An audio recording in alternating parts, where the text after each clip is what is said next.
इस समय देश विदेश की अनेक घटनाएं सुर्खियों में हैं, क्योंकि नए साल में नई उम्मीदों के साथ घटनाओं का विश्लेषण आम रहा है। मगर इसके इतर एक गहन विषय पर चिंतन किया जाना चाहिए कि बच्चों और युवाओं के भीतर इन घटनाओं, क्रियाकलापों, राजनीतिक और आर्थिक घटनाचक्र आदि में दिलचस्पी अत्यंत कम क्यों है।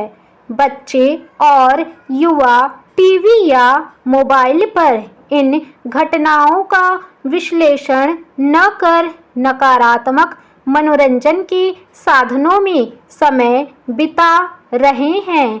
युवाओं को देश के सकल घरेलू उत्पाद की, संगीत, साहित्य और कला के फनकारों की, राजनीति के नेपथ्य में गूंजते स्वरों की प्रारंभिक जानकारी भी नहीं है।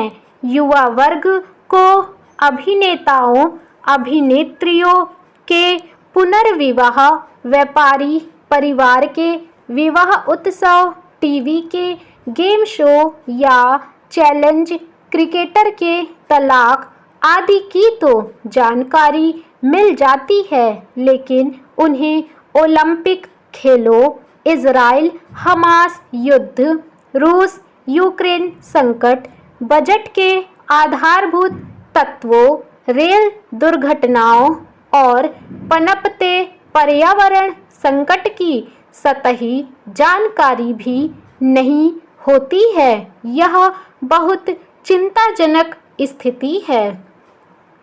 अगर बुद्धिमत्ता के विकास की दृष्टि से देखा जाए तो यह आने वाले कुछ वर्षों में एक संकट बनने वाला है, क्योंकि 10 वर्ष बाद यह 12 से 20 वर्षीय युवा और ज़्यादा बड़े होंगे, और जब इन्हें कुछ जानकारी नहीं होगी तो ये अगली पीढ़ियों को क्या सिखा सकेंगे।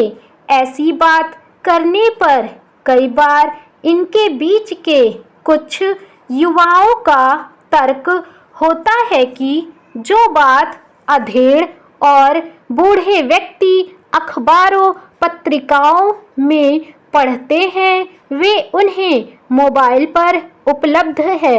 बात सही है, लेकिन उन्हें खुद से ये पूछना चाहिए कि वे उस मोबाइल में रक्षा, शिक्षा, अर्थनीति को पढ़ते हैं या चमक धमक वाली, सतही मनोरंजन वाली खबरों या संभावनाओं का अध्ययन करते हैं। विडंबना यह है कि कई अभिभावकों को भी लगता है कि जीवन का सुख और आनंद हास्य विनोद, मनोरंजन, रील बनाने और मनमर्जी से खान पान में निहित है।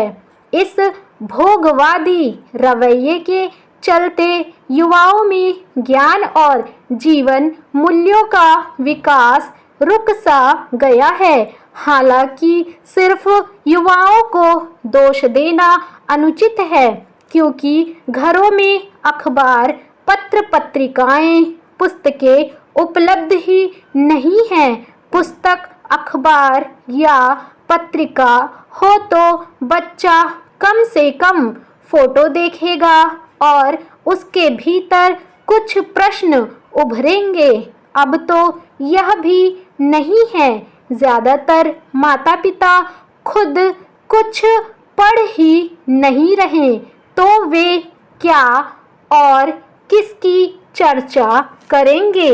माता पिता को ज़रूरी पत्रिकाओं और अखबारों के नाम तक से उदासीन होते हैं, तो इसमें युवाओं का क्या दोष।